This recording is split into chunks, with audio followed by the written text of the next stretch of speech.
Yes, आज जो start करने वाले हैं 11th क्लास का first chapter some basic concept of chemistry या इसको मोल कॉन्सेप्ट के नेम से हम लोग जानेंगे। मोल कॉन्सेप्ट के नेम से हम लोग जानेंगे। ठीक है, तो स्टार्ट करते हैं, है ना। तो सबसे पहले यहाँ पे हम लोग के बेसिक बात आपको पता होना चाहिए कि सबसे पहले मैटर क्या होता है।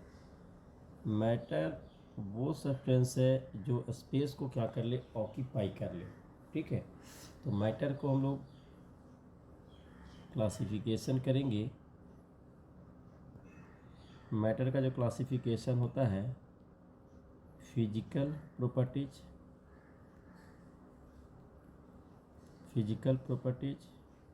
एंड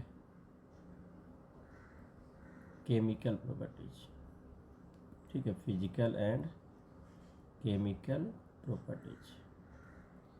फिजिकल का 3 पार्ट होते हैं, सॉलिड, लिक्विड एंड गैस। तो याद रखना, सॉलिड को ए से डिनोट करते हैं, लिक्विड को एल से और गैस को जी से। केमिकल सब्सटेंस को 2 पार्ट में डिवाइड किया गया है। एक होता है प्योर सब्सटेंस और एक होता है मिक्सचर। प्योर सब्सटेंस का 2 पार्ट है, इसका 2 पार्ट। प्योर सब्सटेंस, इसमें आ जाएगा एलिमेंट्स एंड कंपाउंड्स। और इसका भी 2 पार्ट है, ये हो जाएगा होमोजीनियस एंड हेट्रोजीनियस। ये क्लासिफिकेशंस ऑफ मैटर हो गया। ठीक है, तो आप इसको एक बार देख सकते हैं, मैटर का क्लासिफिकेशन।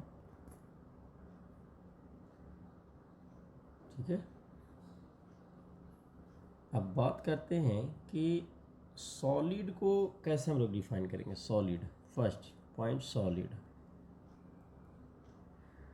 अगर सॉलिड की बात आता है तो देखिए,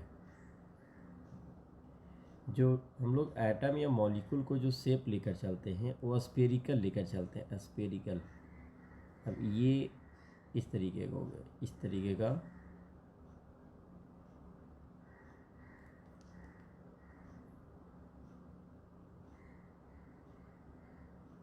इसमें एटम या मॉलिक्यूल या आयन जो होते हैं ना, वो बिल्कुल एक दूसरे से क्या होते हैं, कनेक्टेड होते हैं।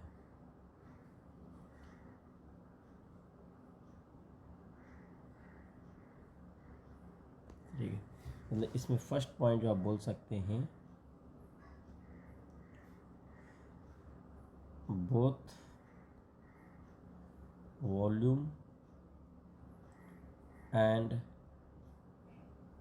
Shape are definite. ये दोनों क्या होता है, वॉल्यूम एंड शेप दोनों क्या होता है, डिफिनिट होता है, फिक्स होता है। ठीक है, नेक्स्ट इंटरमॉलिक्यूलर फोर्स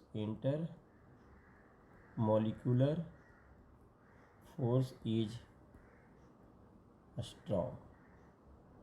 ठीक है, इंटरमॉलिक्यूलर फोर्स जो होता है क्या होता है, स्ट्रॉन्ग होता है।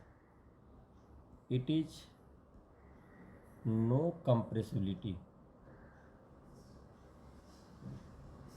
ये कंप्रेस अगर आप इसको करते हो, अगर दोनों साइड से कंप्रेस करने की कोशिश करते हो, इधर से इधर से, तो सॉलिड पार्ट क्या होगा, कंप्रेस नहीं होगा।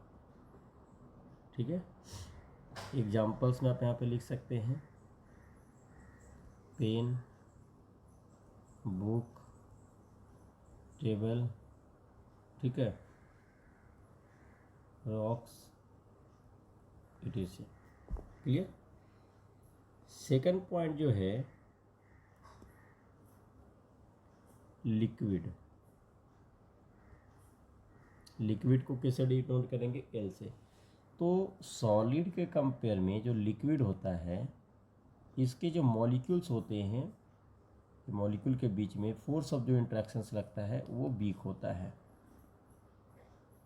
फोर्स ऑफ अट्रैक्शन क्या होता है, वीक होता है। मतलब यहाँ पे देखिए, ये मॉलिक्यूल हो गया, ये मॉलिक्यूल हो गया, इस तरीके से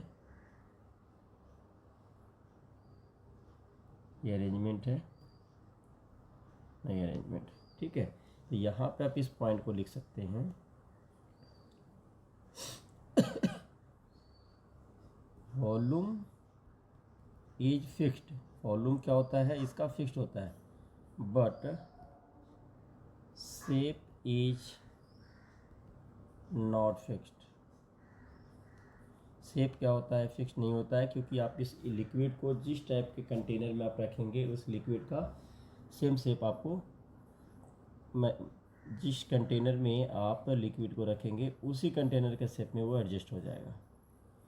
second point, intermolecular force, intermolecular force of attraction is weak compare to, किसके कंपेयर में, कंपेयर टू सॉलिड। सॉलिड के कंपेयर में क्या होता है, कम होता है, ठीक है। इट इज कंप्रेसिबिलिटी, ये कंप्रेस किया जा सकता है, बट ज़्यादा नहीं, बट कम कर सकते हैं।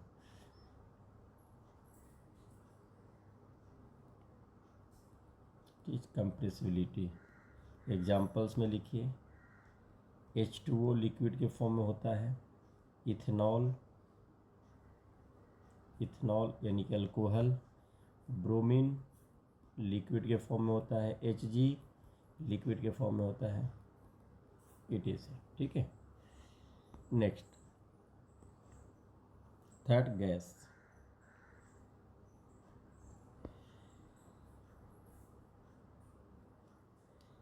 गैस पार्टिकल्स क्या होते हैं, देखिए सॉलिड में क्या हो गया, इंटरमॉलिक्यूलर फोर्स।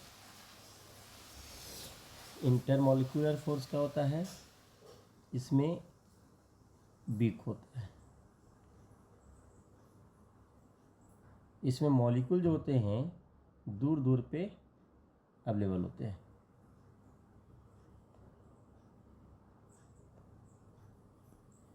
तो देखिए गैस का कोई भी शेप नहीं होता है, या इसका कोई फिक्स वॉल्यूम नहीं होता है, तो लिख सकते हैं both shape and volume is not fixed.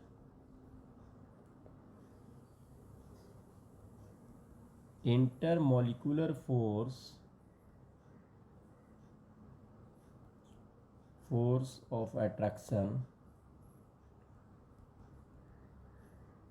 Force of attraction is week.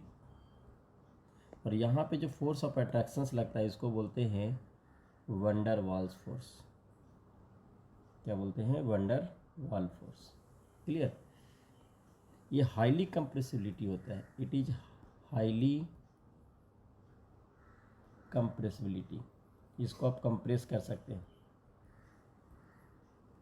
ठीक है। एग्जाम्पल्स में आप लिखिए, N2 गैस होता है, O2 गैस होता है, O3, CO2, CO, ये सब क्या है, आपका कंप्रेसिबिलिटी है, ठीक है। तो इस लेक्चर्स को आप इसको पूरा स्टार्टिंग से लास्ट तक देखिए। यदि कहीं पे भी कोई भी ऐसा पॉइंट लगता है कि आपको समझ में नहीं आया, तो इसको आप कमेंट सेक्शंस में कमेंट कीजिए, ठीक है। Thank you.